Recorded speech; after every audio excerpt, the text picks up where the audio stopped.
Bonjour à tous, c'est Pierre de Connect à la Terre. Aujourd'hui, une vidéo sur le thème toujours de la micronutrition qui fait suite à la vidéo d'hier, mais on va aller un peu plus précisément puisque je vais vous parler des bilans biologiques que l'on peut faire. Alors, quand vous allez chez votre médecin généraliste, vous avez l'habitude de faire un bilan de débrouillage, soit à votre demande, soit à la demande du médecin généraliste. La plupart du temps, ça va comprendre NFS, donc les globules rouges, les globules blancs, une ferritine pour voir votre niveau de fer, s'il est trop ou il est trop bas. Très souvent, il est trop chez les hommes et trop bas chez les femmes. Une CRP pour voir, ou VS pour voir l'inflammation dans le sang, s'il y en a une. La glycémie pour voir, parce que vous voulez savoir s'il y a du diabète ou pas. Les enzymes du foie, ALA, TASAD, gamma-GT par exemple. La créatinine, l'urée pour voir l'état du foie. Ce peut être également le ionogramme sanguin avec le chlore, potassium, sodium. On peut avoir, alors qu'est-ce qu'on a d'autre? On a fait un petit tour rapide. Bien sûr, le cholestérol total, triglycérides, HDL, LDL. On peut parfois, s'il est bien luné, s'il s'y connaît un petit peu, il va aller vous doser la vitamine D, la vitamine du soleil. Et puis, donc la ferritine, je l'ai dit, il peut aller voir la thyroïde, la TSH. Voilà, ici on a déjà un bilan de débrouillage, on va dire que les médecins font assez facilement, ou que vous pouvez demander dans certains cas pour voir si vous n'avez pas de problème de santé parce que vous êtes inquiet. Bon, en pratique, effectivement, ça sert à détecter s'il y a certaines pathologies d'organes, ou s'il y a une infection, ou s'il y a une anémie, et bien d'autres. Mais c'est pas ça qui, chez la plupart des gens, va permettre de dire si vous êtes en bonne ou en mauvaise santé, ou s'il y a un état latent qui a risque de développer des maladies pour plus tard. Non, pas du tout. Là, avec un bilan comme ça, on cherche vraiment des gros trucs, bien évidents. Alors, en micronutrition, ce qu'on va pouvoir faire, c'est par exemple doser les acides gras dans vos cellules. Alors, vos cellules sont constituées de graisse. Elles sont entourées complètement de graisse, les unes les autres. Tout comme votre corps est protégé par la peau à l'extérieur, vos cellules, pour les protéger de l'environnement, sont constituées de graisse. Ces graisses sont le reflet de votre alimentation. Si vous mangez tout le temps des pizzas, les graisses de vos cellules, ça sera comme de la pizza. Si vous mangez tout le temps au fast-food, vos graisses des cellules ressembleront aux graisses des fast-food, etc. Donc, on ne dose pas des graisses dans le sang, non, on dose des graisses dans vos cellules, et en particulier les globules rouges, puisque ça, on sait bien le faire. Donc, par exemple, sans vous connaître, sans connaître le patient, juste en regardant les résultats sous forme de diagramme, je vais être capable de dire si le patient mange trop de produits laitiers ou pas assez. Souvent, il en mange un peu trop. Si il mange trop ou pas assez d'oméga 3. Alors, en général, dans 100% des cas que j'ai vus, c'était pas assez. Donc les oméga 3, c'est ce qu'on trouve dans les petits poissons des mers du Nord, c'est-à-dire les anchois, les maquereaux, flétans, sardines, thon, saumon. Voilà. On devrait en manger 2 à 3 fois par semaine, bien évidemment de bonne qualité, mais ce n'est pas le cas. Donc les oméga 3, c'est assez à la mode, on en parle partout, et il y a de bonnes raisons, puisque les oméga 3, il nous en faut dans chaque cellule une certaine quantité pour permettre une bonne fluidité de vos cellules et une bonne communication de cellule à cellule, mais aussi de cellules avec le reste du corps. Et on va permettre, c'est les oméga 3, c'est ce qui permet en fait de garder la bonne santé. La prévention des cancers, les préventions des maladies cardiovasculaires, conserver une bonne mémoire, prévention, bon état de la santé, de bon état cutané, ça intéresse les femmes. Donc protection du système nerveux évidemment, mais protection et conservation de sa santé en général. On va permettre également de voir si vous consommez assez d'huile alimentaire, par exemple les huiles de colza ou l'huile d'olive. De là, ça permet d'en déduire si les intestins sont en bonne santé, c'est-à-dire s'ils absorbent bien ou pas les différents nutriments. Permettre de savoir aussi si vous consommez trop d'oméga 6. Les oméga 6 favorisent l'inflammation dans le corps, l'inflammation à bas grade, donc non détectable sur une prise de sang si le médecin vous fait une VS ou une CRP. mais permet de savoir si vous avez une inflammation à bas grade et donc un terrain à risque de développer des maladies chroniques à long terme, comme par exemple donc toutes les maladies chroniques inflammatoires, que ce soit des maladies cardiovasculaires, des maladies comme le diabète, des maladies comme ça peut être l'arthrose et j'en passe et des meilleurs. Voilà. Ah oui, et bien évidemment, je vous parlais des oméga 3, les bons qui étaient trop bas, mais à contrario, on peut regarder les pires acides gras qui existent, ce sont les acides gras trans, les acides gras transformés, qui sont les acides gras que l'on trouve dans toute la nourriture industrielle transformée, en particulier les graisses hydrogénées.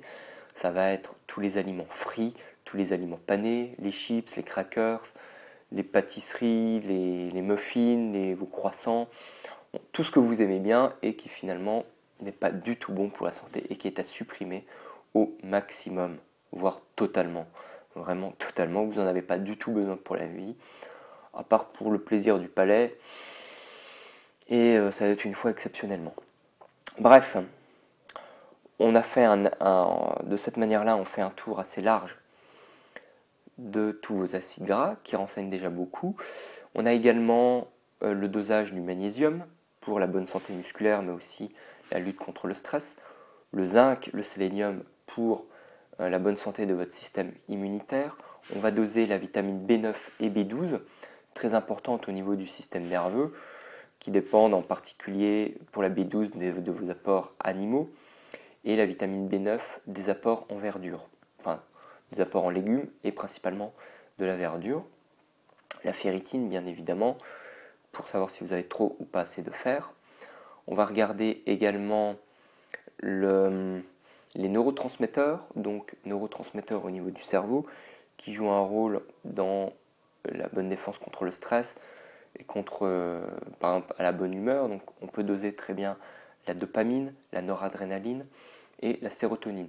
En fonction de ces marqueurs, s'ils sont plus ou moins hauts, plus ou moins bas, on peut en déduire où vous en êtes, par exemple, dans certains facteurs, dans votre stress, ou tout simplement l'état des intestins, ou s'il y a une pathologie psychiatrique. Donc c'est surtout en termes d'orientation à ce niveau-là.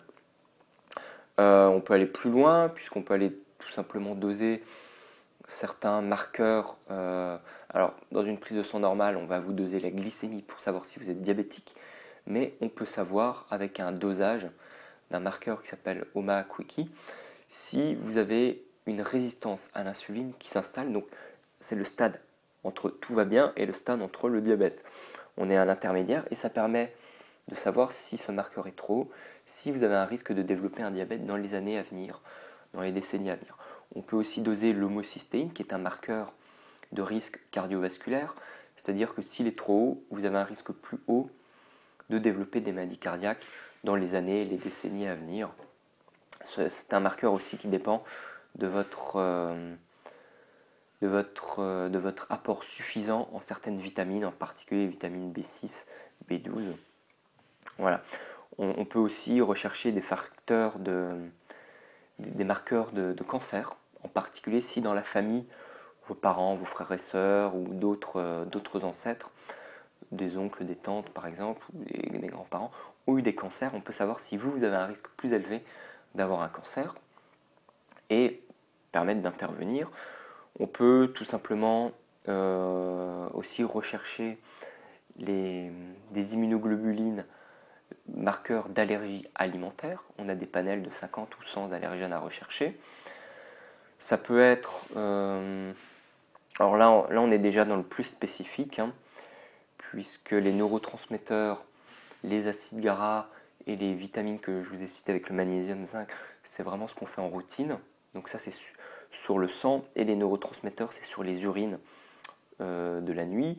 On peut aussi rechercher, doser la mélatonine, la DHEA, le cortisol sur des prélèvements salivaires plutôt dans la nuit pour voir où vous en êtes dans votre stress aussi d'une manière différente et où vous en êtes dans votre cycle de sommeil. Est-ce que vous synthétisez une mélatonine bien en accord avec votre cycle de sommeil ou est-ce que vous êtes complètement décalé? Donc là, c'est vraiment dans les troubles du sommeil.